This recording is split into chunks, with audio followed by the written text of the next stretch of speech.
Isa itong gold bar. Hindi nga, sa tingin ko, wala itong halaga. Oo, siguro ito ang may-ari at pamilya na dito nakatira. Sa episode ngayon ng Fukushima series, bibisitahin natin ang isang lugar na hindi dapat umiiral. Isang abandonadong Rolex store na sinasabing buo pa rin ang gamit sa loob. Walang humipo dito at walang naglinis o nag-alis ng mga gamit. Nandyan lang nakatambak sa loob ng matagal na panahon. Malapit dito may maliit na tindahang pagmamayari ng pamilya na naiwan gaya noong isinara ito. Punong-puno pa rin ito ng gamit sa loob, kaya nagpasya akong hanapin ang mga lugar na yon para makita kung nandoon pa nga ang mga yon. Kung totoo ang sabi-sabi, baka may Rolex na relo pa sa tindahan na di pa nagagalaw. Pero hindi madaling pumasok sa ganitong lugar. May kontaminasyon pa rin dito sa hangin at sa alikabok sa paligid natin. Habang tumatagal tayo sa loob, lalo tayong nalalantad. Gamit ang gyro counters, pumunta kami sa unang lokasyon, ang tindahan ng Rolex. Ngunit bago makarating, may nadaanan kaming di inaasahan na nakatago sa gilid ng kalsada.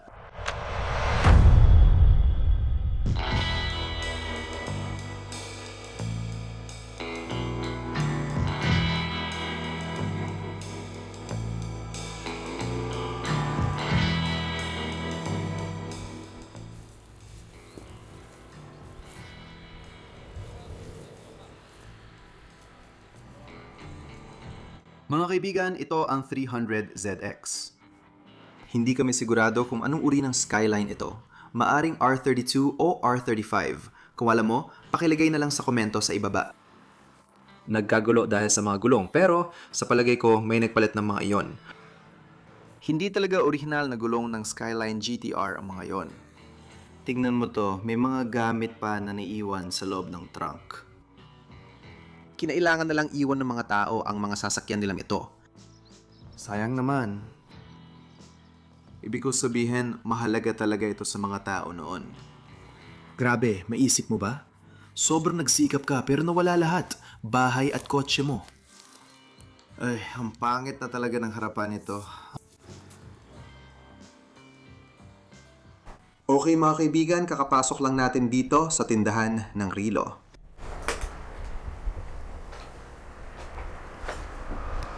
Ayos na agad to ang astig. Mukhang parang isang workstation ito. Malamang dito siya umupo para mag-ayos ng mga rilo, orasan at iba pang bagay. Oh, makikita mo lahat ng mga gamit. Sobrang kalawangin na ngayon. Parang piyesa ng relo ang mga yon. Maayos ito.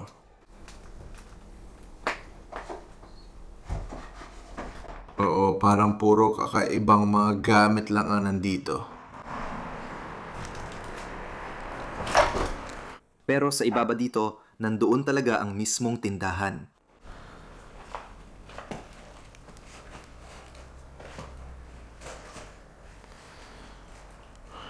Mukhang nagbebenta rin siya ng salamin.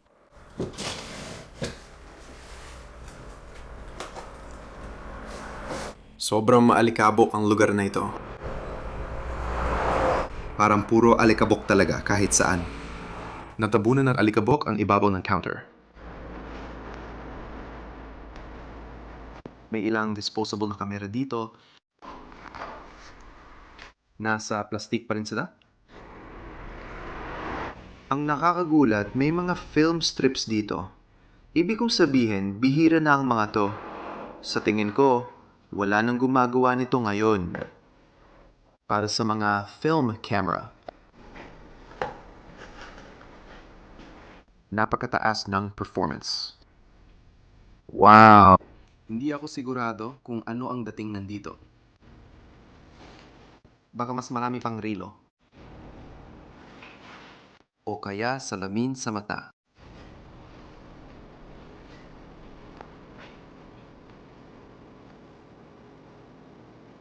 Ito ang pasukan sa harap, tinakpan na lang ng mga tabla.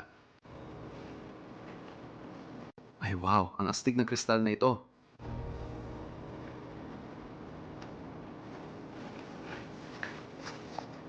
May mga sunglasses din dito. At may nakita rin akong kaunting alahas doon. Medyo nakaharang ito kaya hindi ko may pakita sa inyo. Meron akong Fujifilm na kamera dito.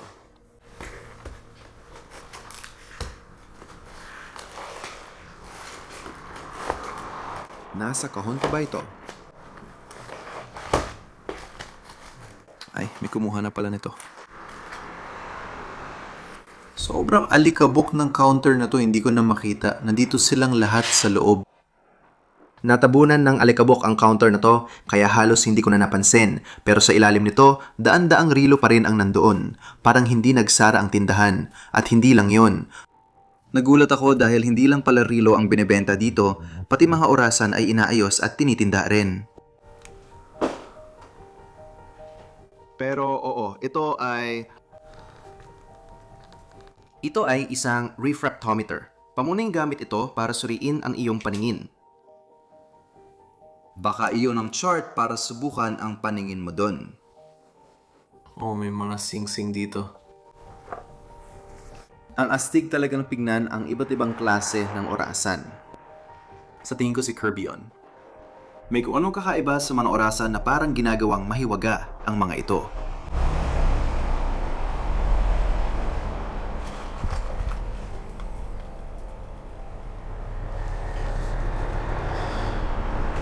Siguro dapat nating tingnan ang ilan sa mga relo dito.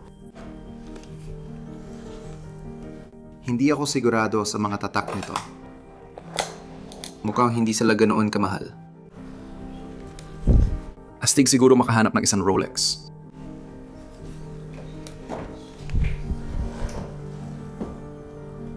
Ito ay isang Surf Hawaii. Sige na, Rolex. May Rolex ba dyan? Astig talaga makahanap ng ganon. Meron tayong Milano. Mukhang maganda ito. Sa palagay ko, kung may Rolex dito, baka nanakaw na ito nun pa. Oo, pero pangkaraniwan lang naman sila. Iniisip ko kung may isa na may price tag pa. Tingnan natin kung magkano isang ito. Ito pala ay 18,000 yen. Kaya, kung ikukumpara sa ibang relo, hindi sila ganoon kamahal, pero malaki pa rin ang halaga nito. $150. Ang isang ito naman ay isang Seiko. Maganda talaga ang itsura ng isang ito. 10,000 yen lang ito. Makikita mo ang magagandang papipilian dito. Sabihin mo sa akin kung pamilyar ka sa aliman sa mga relo na ito.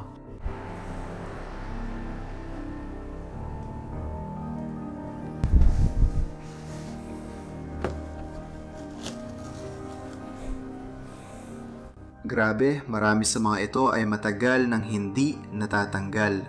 Parang dumikit na sila sa maliit na banig.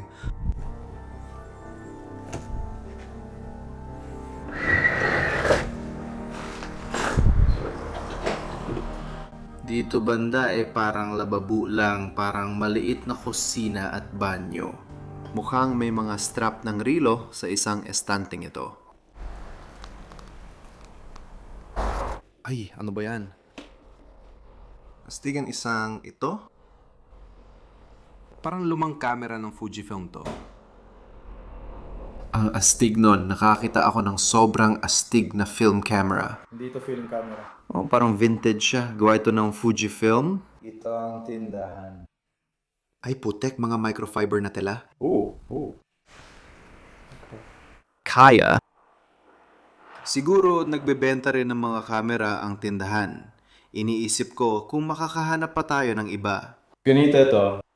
Pwede akong magmasid at makita ang iba't ibang uri ng butil. Alahas ba yun doon? Interesante. Cufflinks na lang ang natira, gaya rin sa kabilang tindahan. Tama, ayaw nila ng cufflinks, di ba? Hindi sila ganoon kahalaga. Merong nagkakahalaga ng 13,000 yen. Wow. So, please come. Iniispo kung may halaga ba yun. Ganon? Film camera ito. Kaya hinanap ko lang itong camera na to at hindi naman pala siya ganun kamahal. Mga $100 lang. Pero ang astig, gusto ko yung itsura niya. Mahilig talaga ako sa vintage na gamit. Lalo na yung mga film camera. Oo, makikita mo pa rin sa viewfinder.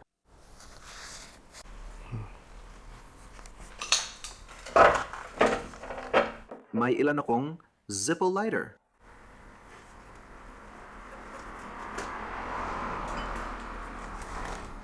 Krema para sa pag-ahit. May ilang Zippo lighter ako dito. Parang mini Tiger counter to.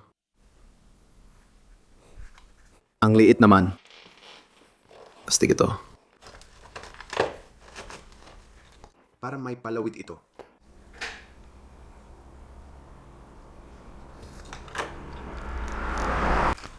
Yan ang cash register. Di pa nabubuksan.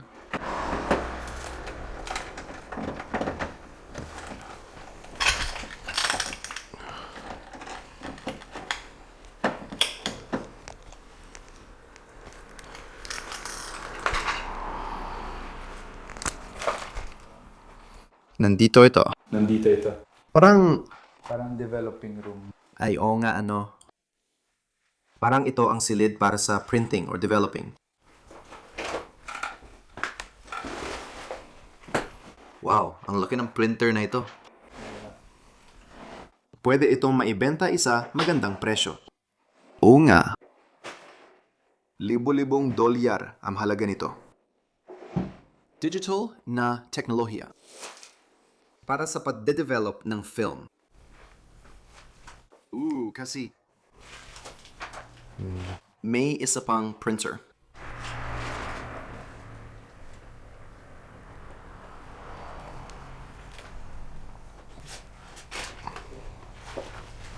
Oh, hetong isang safe.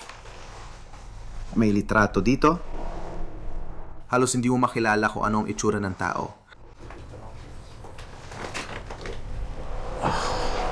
Buisit naman. Di pa nabubuksan. Bete, ang daming kakaibang bagay dito sa loob. Masikip sa kwertong ito.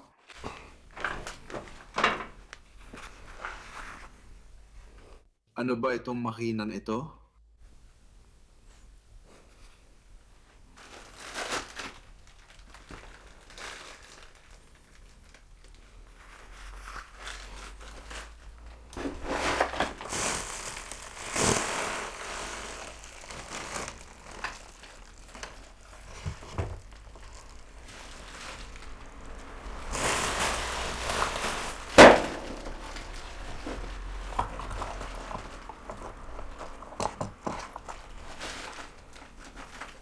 Ito ba ay isang film camera? Sa tingin ko, oo. Tingnan natin kung anong klase ito.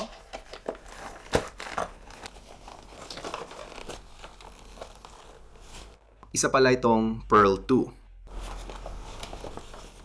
Wow.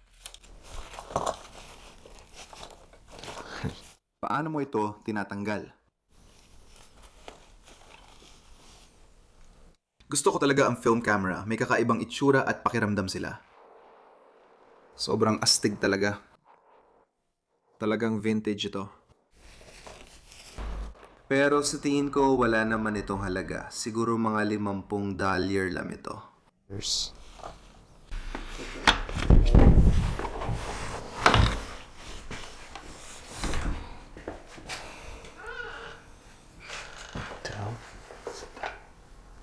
Itong mga kutsilyo.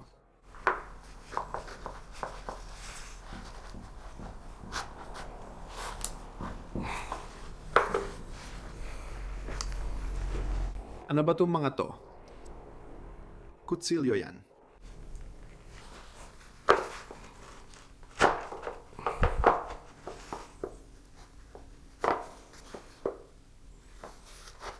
Ayokong masaktan. Subukan mong buksan yan. Sige, so 3 palapag ang lugar na ito. Siguro sila to, siya, ang asawa niya, at ang 2 nilang anak. O sa tingin ko, parang negosyo ng pamilya ito at may tindahan sila sa ibaba habang nakatira sila sa ikalawa at ikatlong palapag.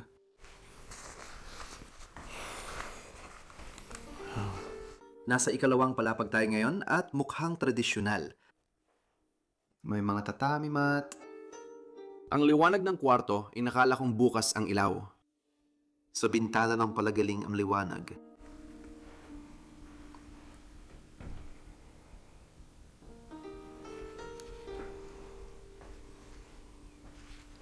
Ay, ang ganda naman ito.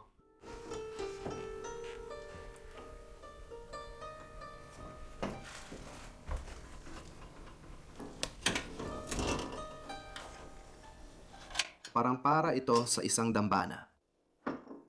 Dito ka magdarasal. Naamoy ko pa ang insenso. Maaring ginamit nila ito nung lindol. O sa itsura nito, mukhang yung nakatira dito ay nag-i-impact na ng mga gamit nila noon.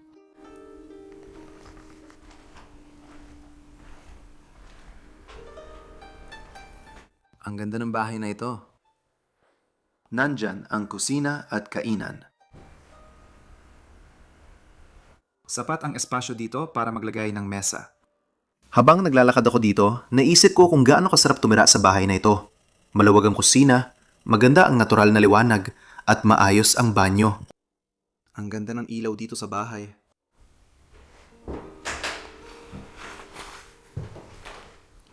At dito naman banda ang shower sa loob ng bathtub. Hula ko parang aparador lang ito sa lote na to.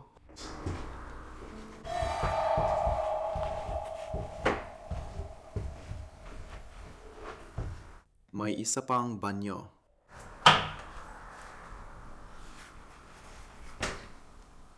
Ang baho talaga. Hindi tayo papasok doon. May isa pang kwarto. May dalawa pang kwarto sa kabila.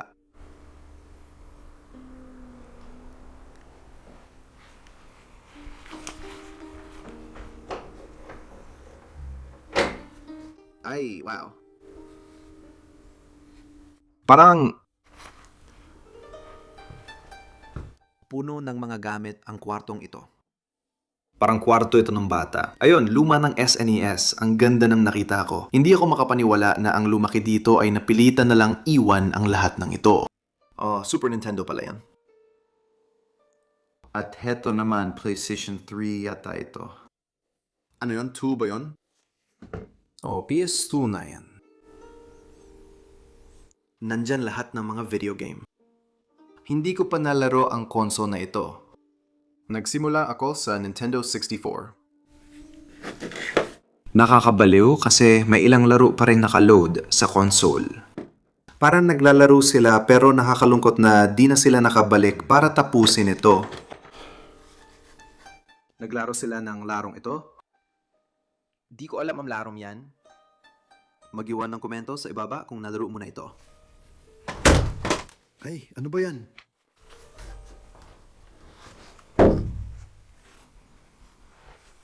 Wow. Parang may mga magic card at ilang mga anime figure dito.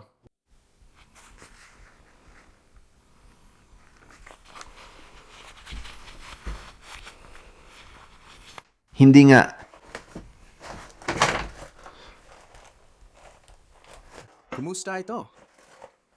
Death Note? Gusto ko ang Death Note. Mansanas ba ito? Anong laman nito?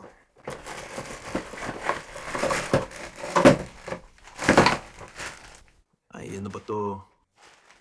Hindi ako sigurado. Sa tingin ko ay si N ito.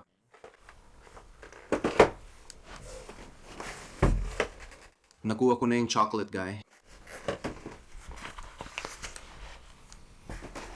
Wow, nakuha natin si Light Yagami. Uy, si Misa yan. Grabe naman ito. Wala kayong ideya guys. Paborito kong anime ang Death Note. Baka nakita lang namin to. Oh, may mas marami pa dito. Nasaan si Elle? Hindi ko pa siya nakikita. Ang hirap kunin ito. Tatay naman ito ni Light. Grabe talaga. Wala ba si Elle? Uy, imposible. Nahanap po si Elle. Oo.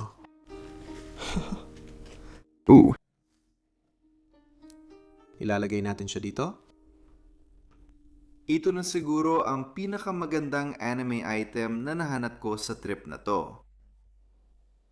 Ngayon ko lang naisip, mukhang kwarto ito ng babae.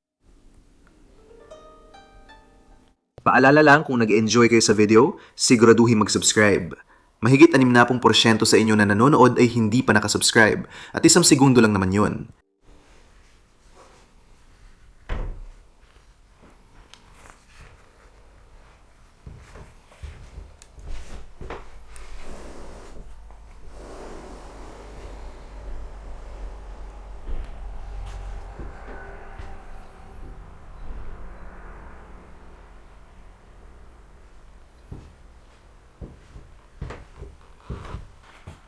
Baka dito na lang tumuloy ang magulang ito. Mukhang master bedroom ito. May mga litrato tayo dito.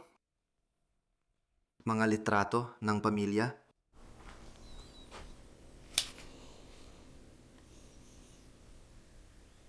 Sila rin ang mga taong nakita natin. Sa kabilang litrato.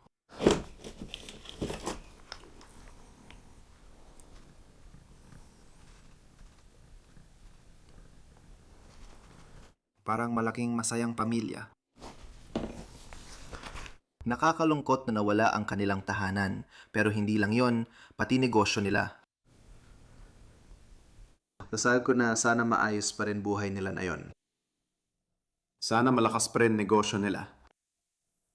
Pero sa totoo lang, sa kabuuan, wala namang masyadong pinsalang na idulot ang lindol.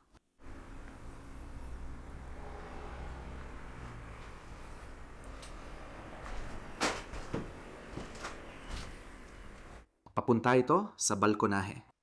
Akyat na tayo na yon.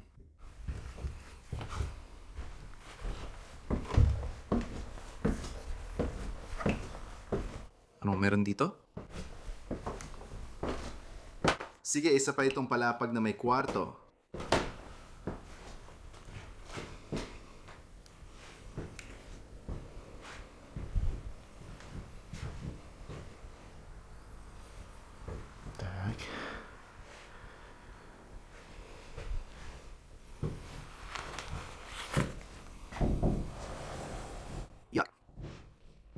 May dumi ng hayop sa sahig.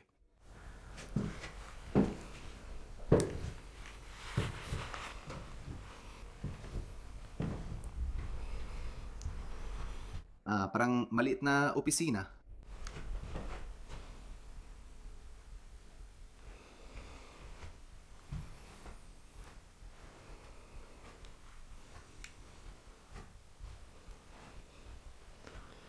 Oh! Hula ko para sa mga camera nila ang estanteng ito. Sa itsura nito, mukhang marami siyang gamit. Bilang isang fotograpo, naiintindihan ko yan.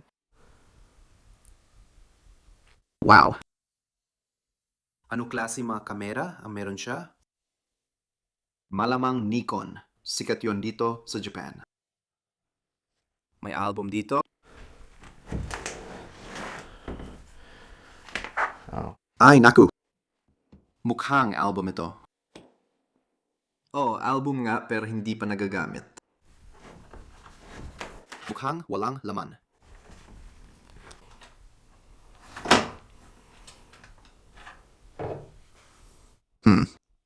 Isang paintbrush. Baka may isa sa kanila na pintor. Sasabihin ko sana na baka sila ang gumawa nito. May isa pang litrato. Sila siguro ang nanay at anak na babae. Noong 2005 pa ito.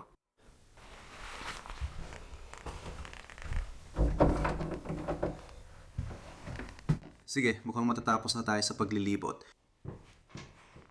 Itong huling kwarto na lang dito.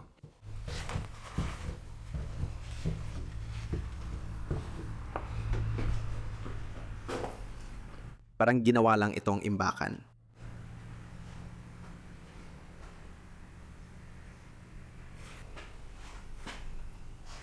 Oo, ayun na yun mga pare. Halos nakita na natin ang lahat. Tara, bumaba na tayo. Okay, munti ko nang hindi makita. May isa pa palang kwarto dito. Parang maliit niyang studio. Grabe, tingnan mo yung kamera na yan. May mga lente rin dito. Ay, sira na yan. Wow, mukhang marami siyang ginawang photoshoot dito.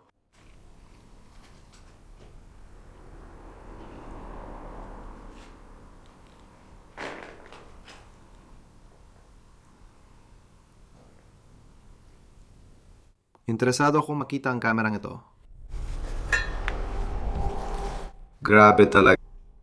May hawakan. Ito ay Mamiya 6x9 roll film adapter. Wow, tiyak maganda ang camera na ito. Sting ko, narinig ko na rin ito. Isa itong film camera. Mabigat ito? Gumagana pa rin ang viewfinder. May film pa kaya ito.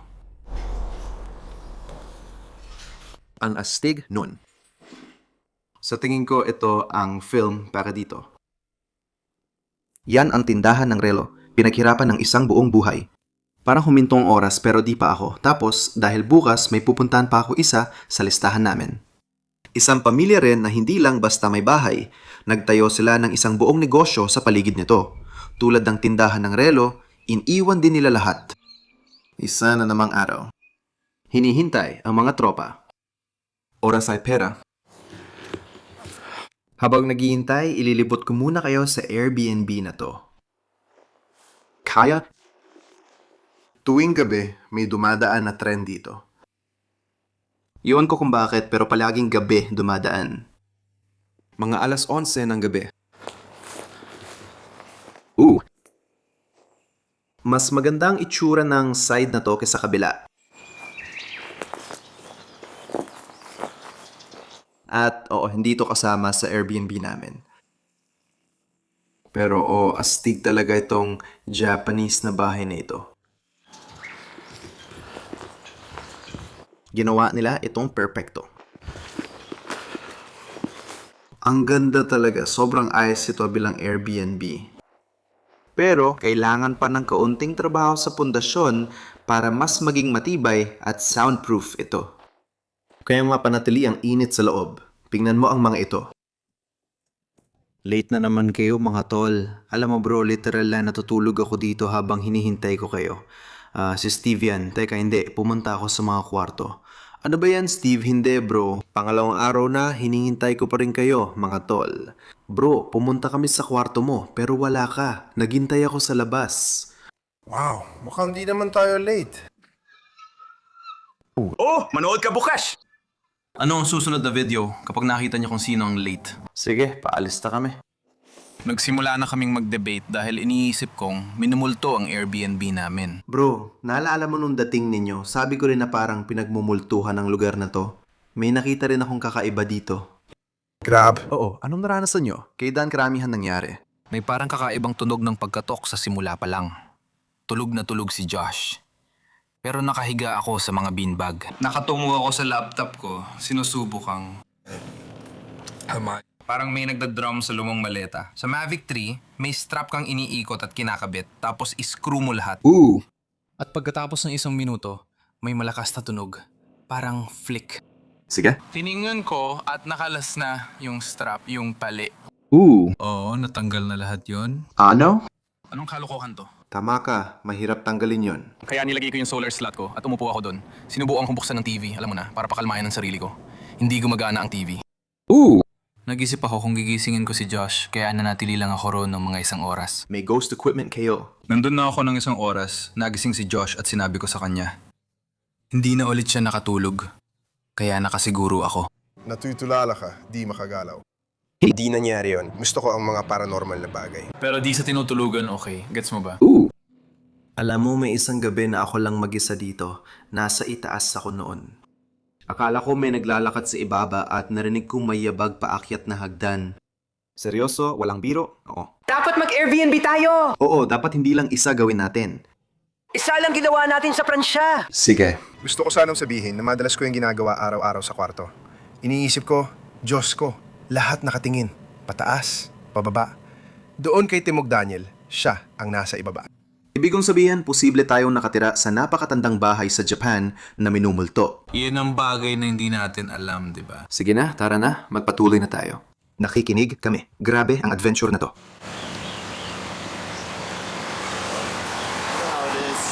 Mga tol, daan muna tayo sa 7-Eleven bago simulan araw. Tingnan nyo anong meron dito. Strawberry na sandwich. Isang beses ko na itong natikman dati. Masarap talaga siya. Parang lasa ng donut. Tapos, meron pa tayong ganito.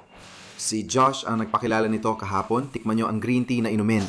May Aquarius din tayo para sa hydration. Sa tingin ko, handa na tayo. Mukhang feel mo ang sarili mo. Oo nga. Maari ko kayong turuan kung paano gawin yon. Sige, ganito. Ito ang unang beses na nagpagasolina ang mga lalaki dito sa Japan. Familiar na ako dito. Espesyal ba ito? Hindi ko alam. Karaniwan lang ito. Ganito lang talaga. Sige. Kayo muna ang magbabayad dito. Oh. Pwede ba akong makisali at makilaro muna sa inyo? Sige. Ayos. Grabe ka, tol. Subukan mo ito. Kita tayo mamaya. Masaya yun. Punta ka sa kwarto. Malalim yan.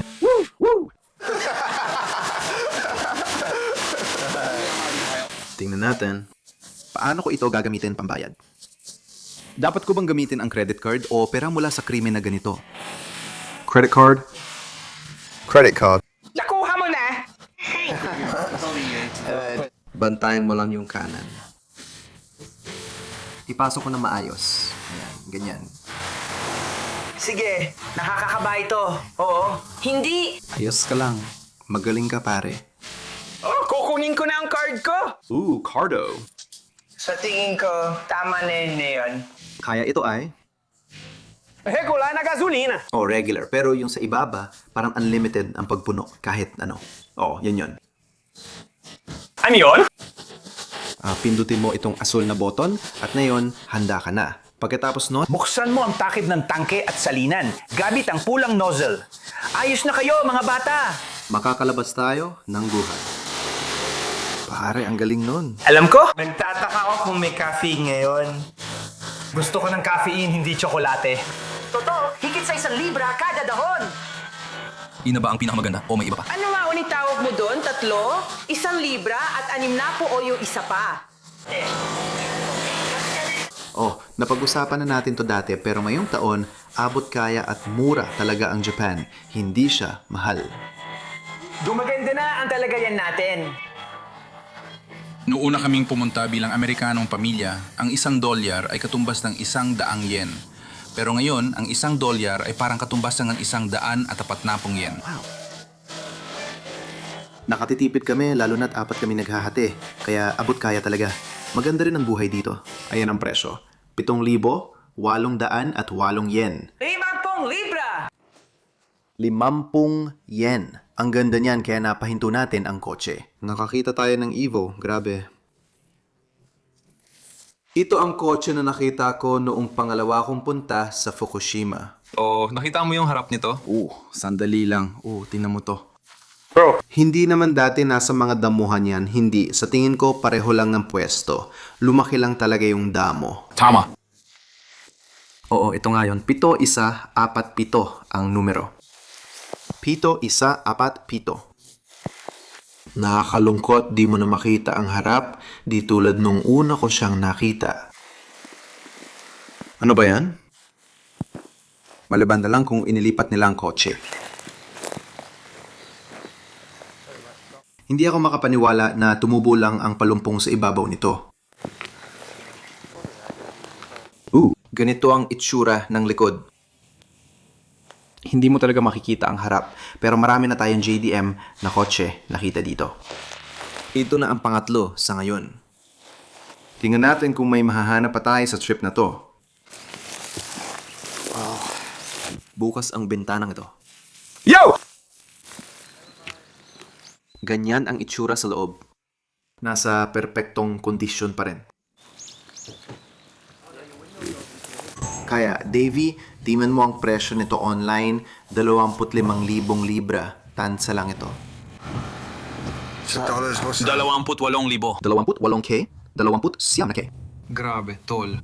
Sana maisalba ko yan. Sana kaya ako may isalba ang sasakyan yon. Naalala ko tuloy yung kotse sa Initial D.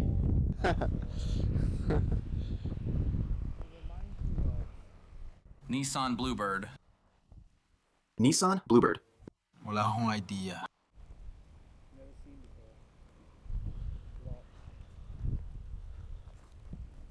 Sa tingin ko, ginamit siguro yan sa karera dati. Maaring mabilis na kotse yon. Laging may drum brake sa ilalim. Maaring alamat na ang kotseng to dito sa lugar na to. Pwede naman, pero parang hindi naman ito hihinto ng mabilis. Kaya tumigil muna kami dito sa isang abandonadong lugar. Isang bahay ito at sa tingin ko dati ay may negosyo ng pamilya sa ibaba. Hindi ako sigurado. Isang araw kasama ko kaibigan ko, natulog ako sa kotse dahil pagod na ako sa dami ng pinuntahan namin. Hindi ko na talaga kaya mag-ikot pa sa isa pang lugar. Kaya ngayon kasama ko ang iba ko pang mga kaibigan at sa wakas makikita ko na kung ano ang nasa loob. Sabi ng isa ko pang kaibigan, sobrang astig daw doon. Marami raw kaming makikita sa loob. Kaya itong lugar na to ay katabi lang ng istasyon. I-explore namin ang abandonadong bahay na ito. Maraming gusali sa lupang ito na pagmamay-ari ng isang pamilya. May sarili silang negosyo dito. Sa tingin ko, nagbebenta sila ng alak, video games, beauty supplies at kung ano-ano pa. May sarili silang maliliit na tindahan. Oh, tingnan mo ang mga lumang vending machine. Ang astig lang talaga makita ang mga to. Lalo na itong isa dito. Nakita namin ito habang nagmamaneho. Nagbebenta ng sigarilyo. Hindi namin ito madalas makita.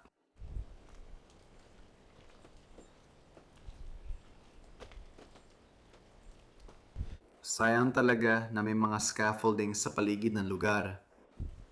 Medyo nasisira tuloy ang kuha. Nalulungkot ako para sa mga tao dun. Oo, isipin mo na lang pare. Alam ko, maganda negosyo nila dahil maganda ang lokasyon. Katabi lang ng istasyon ng tren. Sigurado akong kilala na mga nagtatrabaho dito lahat ng tao sa bayan. Isipin mo, umuuwi ka galing trabaho o eskwela sakay ng tren. Dito ka siguro muna titigil. Gaya natin, lagi tayong dumadaan sa 7-Eleven bago mag-shoot, kaya malamang sobrang sikat talaga ang lugar na to noon. Oo, at baka dati pa ito, hiwalay sa tindahan ng alak. Naniniwala akong may nakasulat dito sa Japanese tungkol sa mga laro. Oo, hindi lang itong negosyo ang napiktuhan at napabayaan, pati na rin ang iba pang negosyo sa paligid. Pakiramdam ko itong nasa likod ko ay dating restaurant. Maganda ang mga bulaklak pero hindi yata ito cherry blossoms.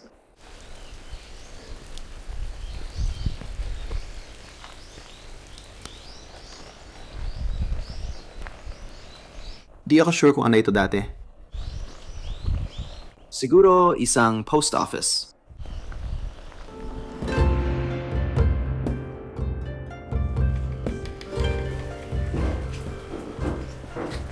Subukan mo yung pinto na yan. Sige, heto na ang pasukan. Sige, sa tingin ko, ito ang unang tradisyonal na bahay ng Hapon na na-explore ko dito sa serye ng Fukushima. Ang daming gamit na naiwan. Alam mong tradisyonal ito dahil sa tataming sahig at sliding na pinto. Ano yon? Magkano? 77 at 80. Talaga? Hindi ko alam, parang layo kasi. Mag-ingat kayo mga bata. Mas mataas ang nababasa ng radiation kaysa dati. Malamang dahil mas malapit tayo ngayon sa planta ng kuryente kaysa sa ibang lugar na napuntahan natin sa buong biyahe na to. Pero sinuot namin ang mga mask namin at nagpatuloy pa rin dahil masyadong maganda ang pagkakataong mag-explore sa loob ng lugar na to para lang talikuran. Malamang isa ito sa mga pangunahing sala o living room dito. Gusto ko talaga mag-explore ng mga lumang tradisyonal na bahay Hapones tulad nito.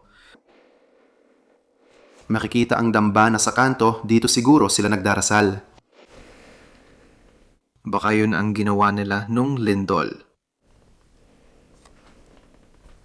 Makikita mo dito ang ilang black and white na larawan.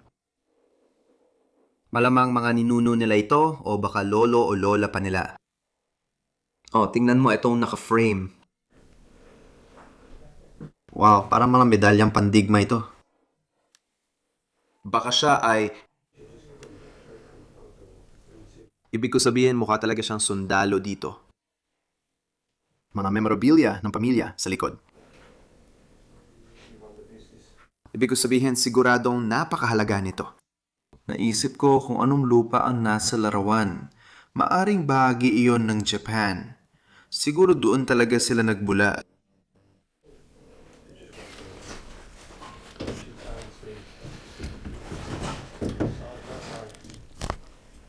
Ganito ang loob ng dambana.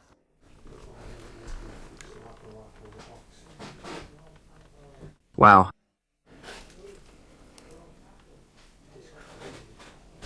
Ito ang pinakamalaki, isa sa pinakamalaking nakita ko.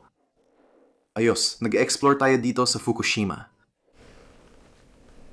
Talagang gusto kong pagkakayari ng kahoy. Ano nakita mo, Dave? Tinanggal ko yung dating laman. Grabe, all na. Iba-blur yan. Nakakita ako na ilang magasin at manga. Lumang PlayStation Controller.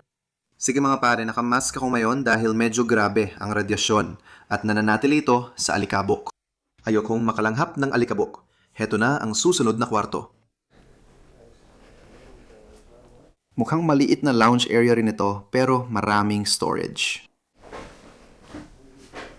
Sa totoo lang, malamang isa ito sa pasukan ng pindahan. Baka yon ang pintuan papasok. Nasa kabilang kwarto na tayo. Palagay ko, konektado ito sa tindahan sa kanan. Parang likurang bahagi ito para sa pamilya at mga manggagawa. Ang dami namin nakitang astig sa pader, dagdag pa mga alaala ng pamilya. Baka totoo din yung baril. Paintball gun yan, bawal baril dito sa Japan. Electric sniper rifle ito. Electric na sniper rifle. Ooh, yun na. Electric na sniper rifle. Yan. Electric sniper rifle to. Nakasil pa rin sa kahon. Wow. Uy, Dave. Dave, malamang ito ang pamilya nakatira dito. Dito mismo. Madaling ka. Sila parang buong kusina ang ginagawa nila. Oh, marami silang anak. At nasira ang TV. Hindi, nagbibiro lang. Pero oo. Oo, siguro sila ang may-ari at pamilya na tumira dito. Sasabi kong sila ang... Oo, malamang siyang asawa, yung isa. Siguradong siyang asawa at ina. At kung titiman mo dito, mukhang mas bata siya sa larawang ito. Oo nga, tama ka. Mukhang gumawa ng larawan sa kalendaryo mag-asawa at mga anak para sa kanilang nanay. Oo, siguro nga ganun. Ito ang sulok ng tindahan na meron sila.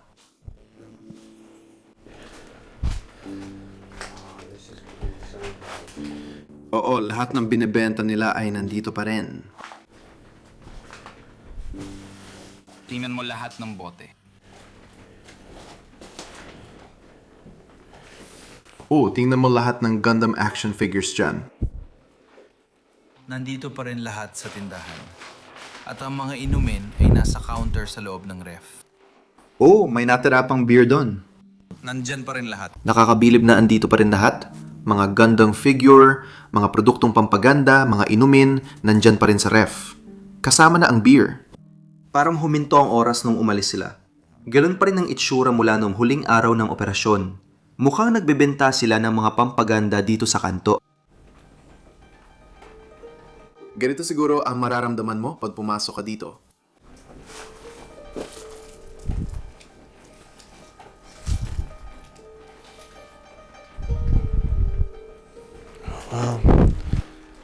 Narito ang lumang Super Nintendo. Mukhang nasa kahon pa ito. Hindi pa ito nagamit kahit kailan. Ayun, nandun ang kahon.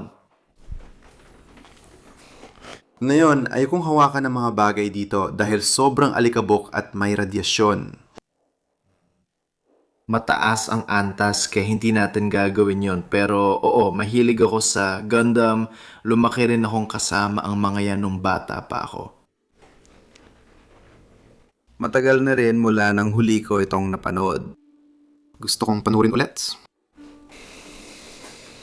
Maraming bagay na nakikita mo ay malamang mas mahal kung collector's edition. Pero itong maliit na pamilyang tindahan. Ibinenta mas maraming produkto kaysa sa karaniwang convenience store. Mga produktong pampaganda, anime action figures, pati na rin mga gaming console at mga beer. Oo, gusto ko naman ito. Uy, tingnan mo yan. Astig ang bagay na yan. Parang oso siya, dati sigurong may laman. Heto ang computer nila. Dito siguro nila hinahandle ang mga bagay sa tindahan nila. Baka dito nila ini-input o sinusulat ang mga resibo at iba pang bagay sa negosyo.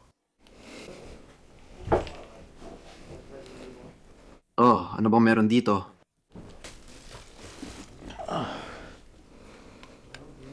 Isa itong gold bar. Hindi nga, sandali lang. Lalagyan lang ito, malamang para sa alahas. Sayang, ang astig sana kung totoong gold bar yun. Wow, pare, may nakita pa kaming ibang gamit sa mga lumang PlayStation games. Grabe, ang dami talagang laro sa kahon na to. Ang laki nito.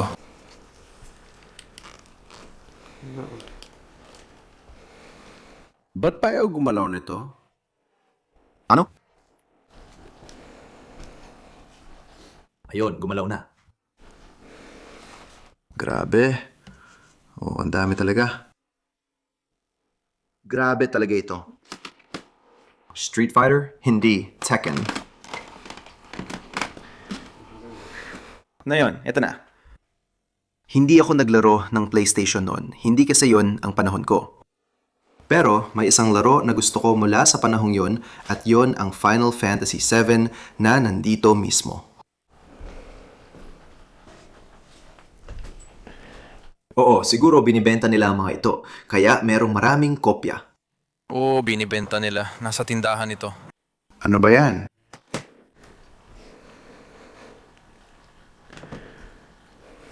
Grabe, ang ganda ng nahanap natin. Sobrang fan ako ng Final Fantasy VII kahit hindi ko nalaro yung original pero ayos lang yun.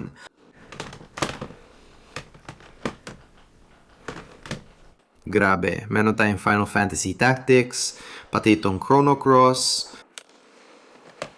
isang larong GTR. At marami sa mga ito ang gusto ko talaga.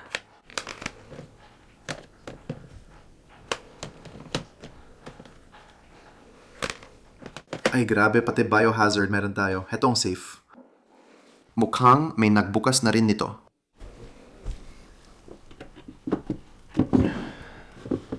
Lahat sila walang laman. Ano man ang laman nun, wala na ngayon.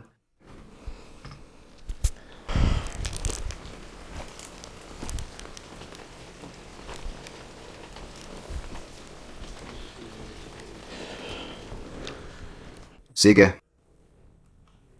Parang maliit na guest house yata ang meron sila.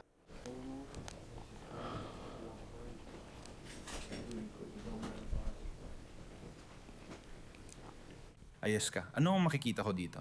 Pwede ba akong tumingin dun sa baba? Ang laki ng kabibe niyan! Astig, may tinik pa pala yan. Hindi ako sigurado kung bito talaga ito sa sulok na ito, pero para sa akin, para naging dambana na ito noon. Maraming bagay ang nahulog dito sa loob, malamang dahil sa lindol at sa mga hayop. O, kailangan namin pumasok agad dito dahil mataas ang radyasyon sa harden. Oh, tingnan mo ito. Ilang larawan ng pamilya. Pumunta sila sa Great Wall of China. Mukhang madalas maglakbay ang pamilya.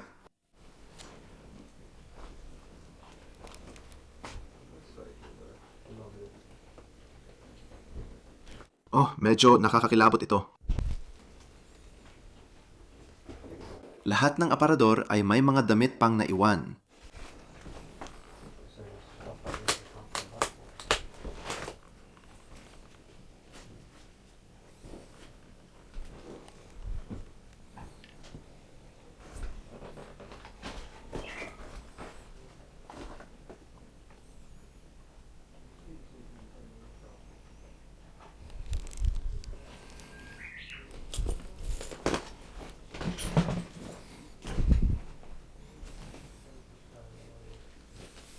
Ano ito? Parang pakete ito para sa baril. Hindi ito maaring totoo dahil alam kong hindi pinapayagan ng Japan ang mga baril.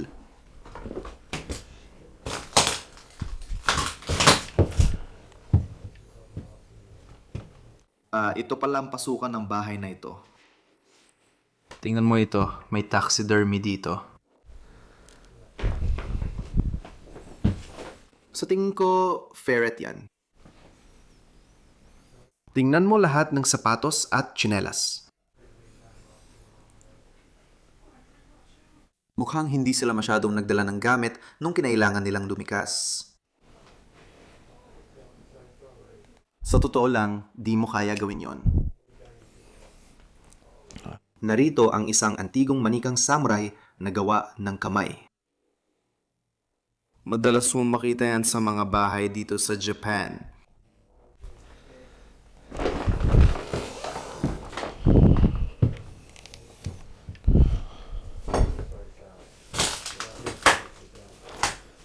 May maliit na kainan at kusina dito.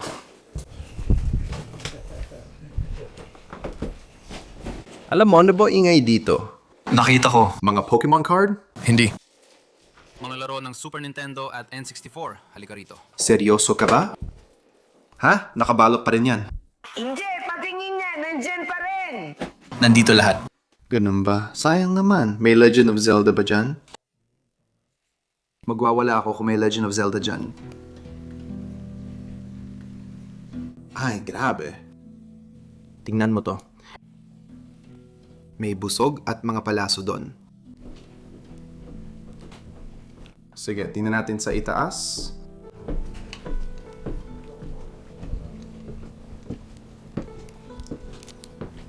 Sobrang sikip dito sa bahay. Oo nga, kaunti lang talaga. Hula ko siguro may banyo dito. Yan ay isang kwarto. Maliit lang, siguro para sa bata.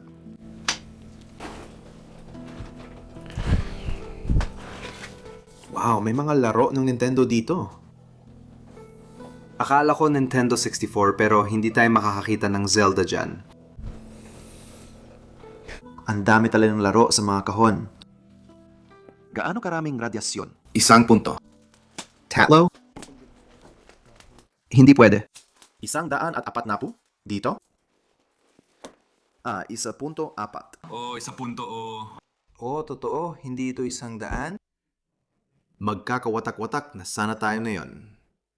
Kasama na ang mga mata na nadudumihan at lahat. Pupunta na ba tayo sa next na bahay? Kamusta, Ronin fam? Salamat sa panonood hanggang dulo. Sana nag-enjoy kayo. Kung nagustuhan ninyo, huwag kalimutang mag-subscribe at i-on ang notification bell. Gusto ko rin kayong bigyan ng mabilisang update tungkol sa buhay ko. Nandito ako ngayon sa Japan. May Mount Fuji tayo sa likod. Hindi ko alam kung nakikita ninyo. Oh, Mount Fuji. Mount Fuji, nasaan ka na? Sa tingin ko, nandun lang siya. O, may Mount Fuji tayo dito sa likuran.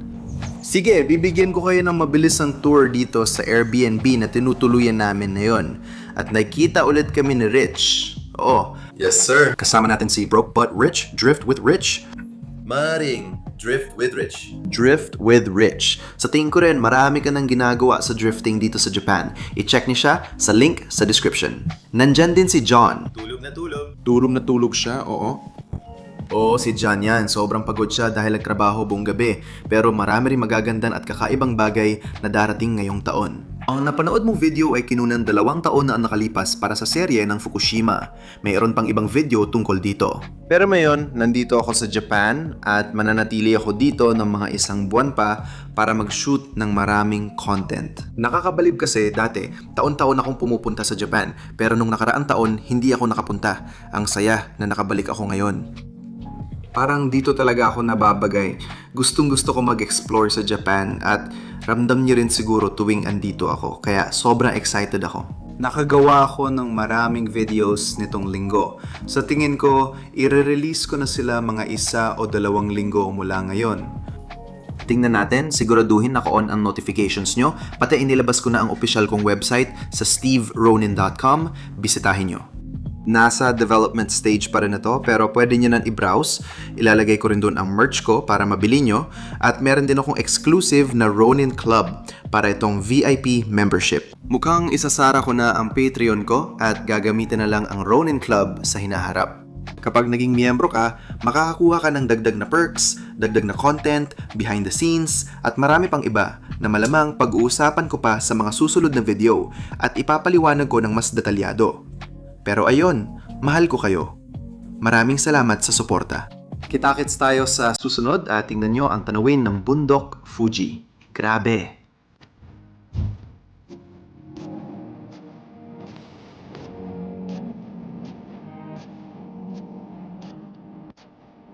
Mm.